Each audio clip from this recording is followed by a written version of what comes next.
Hello guys, welcome to the my YouTube channel.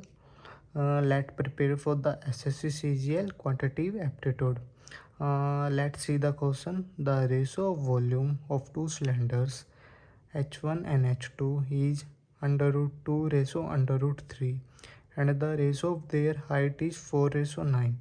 Then what is the ratio of curved surface area of the H1 and H2? तो अपने को पहले ये देखना है कि गिवन क्या है कि वॉल्यूम का जो रेशो है वो है under root 2 divide by under root 3, मतलब H1 और H2 का वॉल्यूम का ratio under root 2 under root 3 है।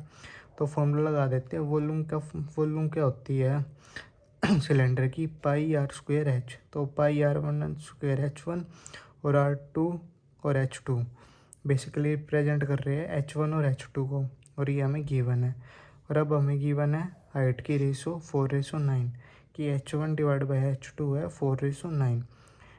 तो हम पहले अब हमें निकालना क्या है कि कर्व सरफेस एरिया की रेशो क्या होगी। तो पहले देख लेते हैं कि कर्व सरफेस एरिया का फॉर्मूला क्या होगा। 2πr1h1 मतलब 2πrh है इसका फॉर्मूला। तो हमें H और H2 की तो पता ही है रेशो, R1 और R2 की निकालनी है। तो R1 और R2 की यहाँ से निकल जाएगी। तो R1 पाई से पाई गया, H1 H2 पता ही है वो वहाँ रख दिए, 9 वहाँ गया, 4 नीचे आ गया। तो R1 डिवाइड बाई R2 का स्क्वायर ये हो गया। अब हम ये 3 लिख सकते हैं 9 को, 4 को 2 × 2, रूट 3 से 3 को काटेंगे तो रूट 3 बचेगा। तो 3√3 डिवाइड बाई 2√2।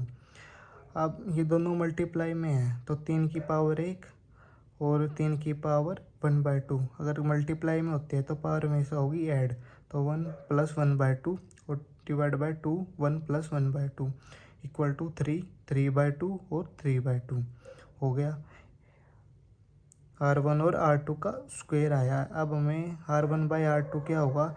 अब ये इनका अंडर रूट, अगर कोई भी पावर अगर हम उसको छड़ाएंगे, या मतलब जैसे ये पावर है इसका अब हमें स्क्वायर करना है ना, तो सिंपल जितने पावर चढ़ानी है उसके साथ मल्टीप्लाई कर दो। अब हमें कितनी चढ़ानी है, यहाँ 2 है तो ये अंडर रूट हो जाएगा पूरा R1 R2 निकालने के लिए, मतलब 1/2 की पावर चढ़ानी है तो 1/2 के साथ कर दो मल्टीप्लाई, तो 3/4 3/4 ये हो गया।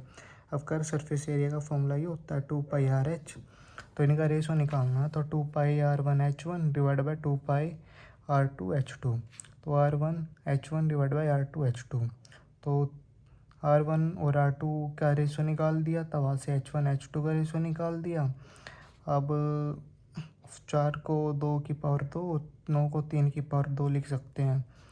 तो अभी 3 की पावर 2 है, अगर हम ऊपर लेके आएंगे 3 की पावर -2 हो जाएगी। और ये दोनों आगे प्रोडक्ट में, तो प्रोडक्ट में क्या होता है, हमेशा क्या होता है, ऐड होता है। और या फिर आप ये देख सकते हो प्रोडक्ट में ऐड और डिवाइड में माइनस। ये माइनस मतलब डिवाइड में है तो ये माइनस कर दो, -2, और नीचे भी हो गया तो -5/4 -y। अगर माइनस को पॉजिटिव करना तो 1 कर दो, तो ये उल्टा हो जाएगा 2/3 5/4 की पावर ही अपना हो गया आंसर।